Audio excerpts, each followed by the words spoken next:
Ladies and gentlemen, welcome to another video. In this video, we're going to be talking about how to fix TikTok video not uploading. So let's get straight into the video.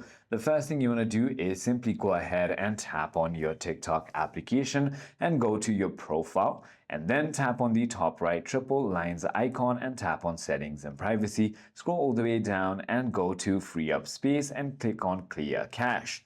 If you can't get to this stage, you can do it by other method, and that is going to be by opening your settings tab and then scrolling all the way down until you find apps, and finally scrolling one more time in order to find TikTok. Once you simply find TikTok, tap on that and then scroll down until you find storage and tap on clear cache. It is as simple as that. If none of those work, then try to check your internet connection, switch from your Wi-Fi to data or vice versa to ensure a stable connection.